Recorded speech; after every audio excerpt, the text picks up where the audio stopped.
On 28th March, Prime Minister Narendra Modi announced the setting up of the PM CARES Fund. It aims to help those in distress due to corona pandemic. Donations poured in from every quarter. But do we, as citizens of this country, know how much money PM CARES has received? The answer is no. An India Spend report published on 20th of May puts the figure as Rs 9,677 crores based on figures mentioned in the government press releases. But there is no official confirmation of this figure. Also, do we know how these funds have been utilized so far? Again, the answer is no. So let's ask again, why shouldn't the PM CARES Fund come under the Right to Information or RTI? Several RTI queries have been denied, claiming that the PM CARES is a public charitable trust and not a public authority.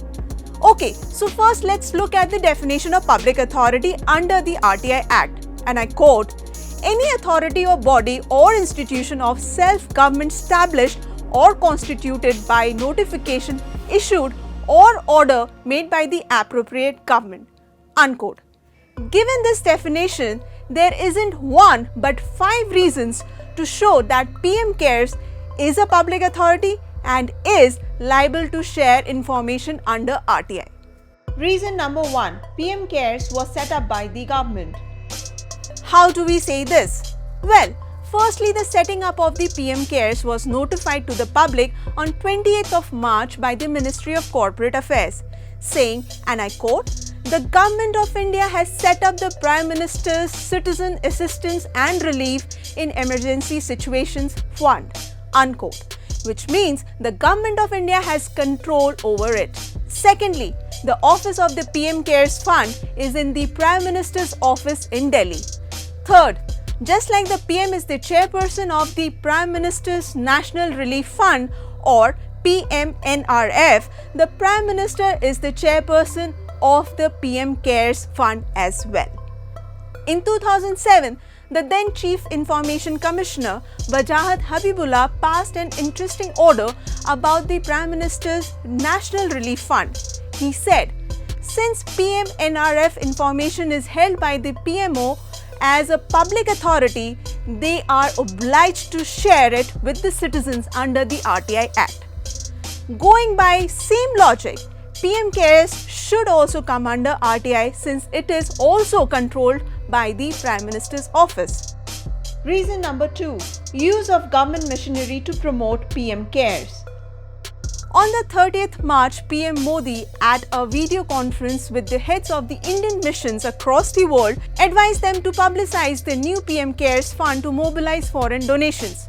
The question is, can government officials and government missionaries be used to publicize PM CARES if it is only a charitable trust? Take a look at what transparency activist retired Commodore Lokesh Batra found out from the Indian High Commission in Singapore, that the Singapore government refused to allow official channels to promote PM CARES as it is called itself a charitable trust, while the Indian Embassy in Moscow told Batra in an RTI reply that PM CARES was given publicity on the embassy's website and social media pages. Would any other charitable trust ever get publicity on any Indian Embassy website? Of course not. Reason number 3. Usage of gov.in in its domain name. pmcares.gov.in is the website address of the PM CARES Fund. But government guidelines say a gov.in domain name can be allotted to 6 categories of offices or public authorities. Apex offices like the President of India or the Prime Minister's office, government ministries or departments, state and union territory offices, India's parliament, judicial bodies and all other legislative bodies and government institutions. So how did PM CARES manage to get a gov.in domain name when it does not fall under any of these categories? Reason number 4. Tax exemption relief to PM CARES donations. On 31st March, just 2 days after PM CARES was announced, a government ordinance amended provisions of the Income Tax Act. As a result, a donation made to the PM CARES Fund would be eligible for 100% tax deduction. This was clear use of government machinery to promote PM CARES. Reason number 5. PM CARES is eligible for CSR funds. Just a day after the launch of PM CARES, the Ministry of Corporate Affairs issued a notification saying, and I quote, "Any contribution made by a company to the PM CARES fund shall qualify as corporate social responsibility or CSR." Unquote. After that, several public sector units or PSUs did donate huge amounts to PM CARES. For instance, Power Finance Corporation donated Rs 200 crore.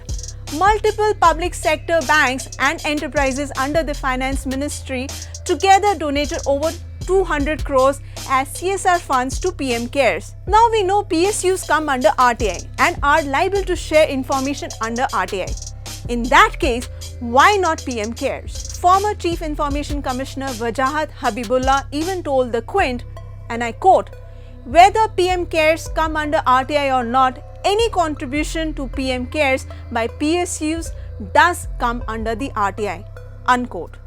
The fact is, several ministries and government departments have contributed to PM CARES. The Ministry of Defence contributed one-day salary of all its employees, roughly Rs 500 crores. Steel PSUs also contributed 500 crores. This is public money, all of it. But since PM CARES is not answerable under RTI, there is zero transparency and no one will ever know how much public money was donated and how it was utilized. Is this fair? Clearly no. So, can someone answer this question? Why is the PM CARES fund shrouded in secrecy?